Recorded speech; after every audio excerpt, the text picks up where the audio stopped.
So getting back to my story, this week, buried two of my grandparents. They were in a residence. I guess one of the nurses had was asymptomatic, didn't show any signs that we're having COVID. And on Monday, they were diagnosed. I lost my grandfather on that Thursday. Spoke to my grandmother, and then they basically she passed away on Sunday. So it's a week today, actually, that she passed away. And like I said, the whole grieving process and the whole reason why I wanted to do this talk with you was based about there's a lot of people going through a lot of shit. Yeah. A lot of unfair stuff, you know what I mean? And saying goodbye and even having that physical that physical touch, that last touch, I remember when my other grandparents passed away, I remember taking a rose off the coffin. It was something that I kept, something as a memento. And the people who pass away from COVID, there's none of that. There's none of that at all. I think, you know what? I was so angry because every day, like fucking people do whatever they want and they're selfish. And some people are selfish and they just don't give a shit about anybody else. But I would love, and even maybe with your help, instead of putting those numbers there where it says 5,000 or 6,000, let's put the full names of the people there. I think people will look at the numbers different because my grandparents now are just a statistic. Yeah. To me, they grew me up. They taught me values. Made me. People. They're people, right? They're people. Yeah. All that looks like are those numbers just getting higher, but people don't look at the names. So if someone reads a name, oh, I know that person. Oh, I can't believe they passed away. Maybe that would ignite something in people to say, you know what? If I have to be 2 meters away, all right, let me be 2 meters away. Perfect example. I went and waited at Costco. Half an hour to get in, and then people bump into your carriage. There's no social distancing. They come and cross, and you know what I mean? Yeah. Some people take it as a joke, and there's a lot of lives that were lost. A lot of lives, and I don't foresee things getting better in the next 2 years because people are more concerned about their needs. So in my neighborhood, I saw whole families last week and the week before, like groups of people that, they're neighbors and stuff like that. And you're just going biking together. No social distancing, no nothing. And then, when it hits home, when you lose one person and then you lose two people, it really changes your outlook. It really changes. And like I said, for my father and for my aunt who didn't have a proper goodbye for their parents, and people who grew them up, not to say goodbye the way that they want to, not to have a proper funeral, those people that don't do that social distancing, I lost total respect for you. On this weekend, some of my staff members who work with me were really nice. They got me flowers for the death of my grandparents. I drove. They live in the Mile End, so they live off Clark and Saint Viator, in between Bernard and Saint Viator. I don't know if you know the area, right next to Cafe Olimpico, also coffee and stuff. Okay. Yeah. So I grew up in that area, that neighborhood. My first elementary school was on that street, so I grew up there. I was lucky enough to have my grandparents on my mom's side on one side of the street and my dad's on the opposite side. Wow. So as a kid, I would go back and forth, you got a chocolate here and then another chocolate on the other side.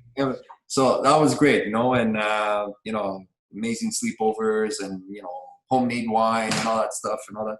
So driving towards the Mile End, I passed by Jerry Park.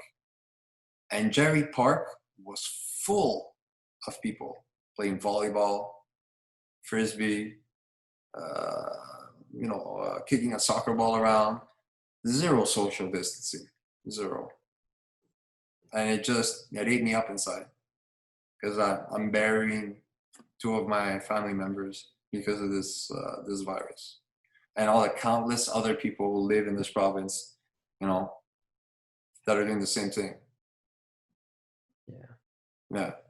The the residents, were Yeah. there any other? There were, I don't know how many. Okay. It was a little vague. I know that on the Saturday before my grandmother passed away on the Sunday, they called. They did like a Skype like we're doing now, so that they can see my grandmother. But she was basically unconscious for most of the time, and she was getting morphine to kind of numb the pain. But it was tough. You know what I mean? It was really for very surreal. You know what I mean? Because I could still hear her voice, you know, like Yeah. saying, hey, and you know, and the regular things that people do when they talk, you know, to catch up. Yeah. So yeah, I feel for a lot of those people. I really feel for everyone who's going through what my family is going through right now. It's, you know, people have been amazing. Like people like I got like 600 and something plus wishes of condolences, which was like really touching. People who, you know, stopped to take the time to offer my family condolences, which was amazing. But I just wish, and I think my family wishes, that we could honor them in the right way. Yeah. Yeah. It's fuck. It's like barbaric to a certain extent. Like it just the whole procedure. Yeah, because I mean, the situation alone and everything that's happening, there's that, but then it's the aftermath too that I don't think you see. Like not many people know about the aftermath part, right? Like what happens if you lose somebody. yeah, The fact that, like, you know what, like you might not be able, like if you're not one of the two close people, that's right. whenever the last time you saw that person, well, that's it, you know. That's basically it. And like I said, you have two options. You have cremation or being buried in the ground, and you don't have a proper funeral. Uh, and like if they're basically in two body bags. So there's one body bag that has the body, and whatever you passed away in is what you're in. So if you're, I don't want to sound disgusting, but if you're in a diaper and you're in your pajamas and whatever, you soil yourself, Yeah. that's how they left you. They don't touch the body. They don't remove the clothes. They leave you as is. So there's one body bag, and then they take another body bag over that body bag. The expense of having a COVID death is even higher because of the risk. So people who pass away with COVID, the whole process is more expensive because people have to be dressed up and the whole stuff. Yeah, yeah. And so my family had to make a really difficult decision, and people on the island of Montreal are making, and in and around the world are making this very difficult decision. Do I cremate? Do I burn, you know, the body of a loved one? Or do I bury them in the ground, and then who knows that like I said, that plot of land will be unvisitable. You know, you can't see it because of, you know, certain restrictions, because we don't know what this virus, the extent of this virus, and you know, it changes every time, right? People have gotten reinfected and all these different things. So Yeah. so like I said, we had to pick the lesser of the two evils. I think we did the right choice with the cremation. So, Now that's my question. So you said it goes, the ashes go into inside an urn, and then you get a casket. and That you put casket. that casket can now go inside the mausoleum. Okay, so it will be there. It will And, be in the mausoleum, but it had to be cremated first. how do you cremate it first? Okay, got it. Yeah, so I would say I think that makes sense. It is the better of the two, because you don't know in a couple of years when they might say, you know what, forget it. We're just That plot of land you can't visit yeah, because of A, B, or C reason, right? Because as you know, exactly. people change their mind all the time. You Yeah. know, went from a government that says at the beginning don't wear masks, you're not protecting anybody. And now you got to wear masks. You got to wear them every day. From schools are closed to schools are opening. From schools are stores are opening closed. to, you know what, now we're gonna like the schools are, I think I'm gonna open it. I'm like, what the like, where, how, like, what, why, like the elementary schools. That's the first thing you think of, like, oh, let's do like, you know. And again, not to go back to like my stuff, but like that's a video that I ended up doing about that just it doesn't it, like what who like in what world, in what mindset does that make sense? We have 60% of all the cases in Canada, Quebec. Yeah. That's I'm that's like, mind blowing. We're the epicenter of basically Canada is right here in Quebec, and and people now that I don't know what I see the date. Today is May 24th, right? It's May 24th, and people are hanging out and doing things like it's not going to affect them. It's still out there. yeah, It's still out there. the We numbers are still closed there every day. down. Sorry. The numbers are still there every day, 5, 6, 700. Yeah, that's right. And that has not dissipated. It's been always consistent at from 700 to 900, right? Yeah. Always that number. We closed down. I remember when we closed down, there were 39 cases or 30 some odd cases.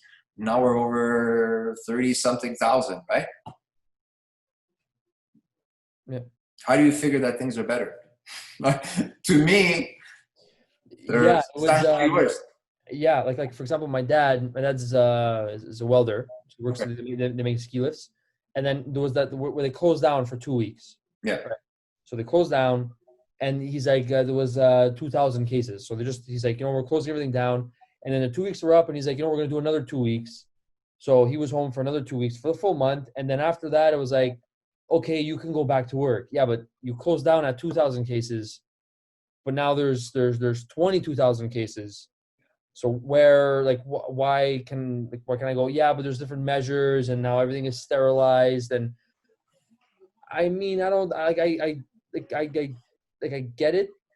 I can understand. Like again, like people are like, oh, you can't just keep everyone closed up, and Look, yes, no kidding. But I'm looking. I don't know if that may be something that you can talk about in one of your future videos. Is the fact that if we don't do what we're doing now. Imagine I feel we have up until November, right? Because then the weather changes in November, and then we're really kind of screwed, right? I'd say even a bit before, because November already the weather starts. Well, yeah, we canceled Halloween, right? Exactly. Some rain. Yeah, for some rain. So imagine some snow, right? So imagine not being able to handle it, and people starting to relax on the way they handle things now. And I think there were talks of in July, it can be as high as 150 deaths per day and over 10,000 cases per day. I think the health organization mentioned something like that. If we don't get a handle on this now, then, cabin fever is going to hit, and people's mental health is really going to take a dip once we get into the winter months. Already, right? Yeah. We're kind of, because of where we live, and the winter sometimes can be really rough. Yeah. Imagine being stuck at home, all right, and having to do groceries waiting outside in the cold and rain and all these different things. Yeah. I just think people are not being wise with their choices now. And I don't believe we're out of the woods yet. I think there's still a lot to do. Yeah. Well, we're not, again, I think we're right behind China in terms of like their total amount of cases versus our total amount of cases now. I mean, like we're so far from them, but we're the third or fourth, whatever number. And the United States, even themselves, are in a big mess. I have family in New York. Yeah. United States is it's a big mess. So it's tough for everyone. Sure. Like being someone who lost 2 people, 72 hours last week. My only advice to people is like, this thing is real. Yeah. And it kills quick. It kills really quick. And also if you love people, if you care about the people you love in your family, and you care about, the people that grew you up, and those of a certain age, be smart about your decisions. Think about how it affects other people, because there's a lot of people like myself that won't have the way to say goodbye that I want to. I only have 1 hour in a funeral parlor to say goodbye to two people that I've known my entire life, that picked me up when I was a kid. You know what I mean? The ones who would, drop at a dime to give me something or to take care of me. Yeah. It's completely unfair. Completely unfair. So, I'm so um, sorry again. It's that's rough. yeah. Well, anyways, I think I wanted to mention this just For because sure. Yeah. I wanted to have this podcast to talk to you about the importance of humor and stuff that you do that kind of make me laugh every day, because it helps. It really helps. There are times that everyone has a bad moment or a bad time, but I'm glad there are like people like you that are out there that are kind of making the day pass a bit quicker. So I appreciate what you're doing, man. Try my best to bring whatever I can to the table and Yeah, brighten up, I guess, right? That's yeah. yeah. I know it was a kind of a shock thing. I thought you knew, but yeah, No, I like again, I didn't, but it's funny because like that was something like it was my dad the other day and everything. It's like we don't know. I would ask my friends, I'm like, do you guys know of anyone who friends of family of this of that who have had and not passed away, not even passed away, just have had COVID or whatever, and like, yeah, oh, like it's almost like, to be completely honest, it's almost as if like this to me. No, so let me pick my wording here. It's almost as if like if there wasn't this TV thing going on or the news, like it wouldn't. Yes, so the stores are closed and everything, but I'm saying that like it's almost like you don't know of it. I don't know anyone who was sick of it. I don't know. Nobody was sick here. Friends, family, So it's almost like, does it even exist, sort of thing. But it's it's definitely out there, and it's serious. I think, you know what? I know it's a far-fetched thing, but I think our government, Canadian, Quebec government, whoever has passed away from this, man, their names should be posted up. I don't want my family members, nor do I want the other people who have lost people to be considered a statistic on a number on the side of a TV. Their name should be written somewhere, Yeah, because this is never. Yes, people say it's happened before and all this stuff, but in our generation, in our lifetime, you know, this has changed everything. You know what I mean? It's really changed everything. It's for me. I think for me to have a bit of closure, I just don't want them to be considered. I know they're not to me a number, but there's a lot of people that I think would have loved to have paid their respects. oh, 100%. Yeah. 100%. I So, mean, it's not a people complain, oh, I missed my birthday party, I miss, like, yeah, there's a missing of proms and missing of going on exactly, like, look, trips. I get it, but like, Yeah, it's I feel. Look, man, I'm in education. I feel for those kids that don't get a prom, and they don't get to get a proper goodbye, and kids don't get. My daughter, who's in kindergarten, doesn't get her kindergarten graduation and yeah, stuff like that. Yeah, but there are bigger things in the world. for sure, for sure. And if it helps, prom party is overrated, so That's right. there you It go. is, man. It It, is 100%. The it whole is. part, like the whole ceremony, I get it, is nice, all kind of stuff. But I mean, like the party part, which is everyone is excited for. I mean, you'll have better parties. That's right. I remember your graduating class. You guys left at 10:30. 10:30. There Yeah, was no one on the dance floor. yeah. We left. No, I'm saying like that. But then people are always excited about the after party Yeah. stuff, all that kind of, But even that, it's overrated. So But anyway, yeah. And you then know, that's it. There's just bigger, like you said, there's bigger things. there's bigger things, and I'm sure that the schools will come together to kind of figure out something for those For kids. sure. You Well, can do a 10-year anniversary. You can have I'm Last sure year something anniversary too. I'm Like sure something will happen. You know what I mean? So, for sure, for but sure. yeah, I thought it was a perfect time to have a podcast where we talk about humor, talk about Definitely. you know, the amazing stuff that you do, and I just wanted to give you the history and the reason why I did it. So Sure. I appreciate that. awesome. Man. Again, I'm very sorry Oh, for your loss. thank you. Like I said, it's I have no words, man. I really I can't and even imagine. I have no words.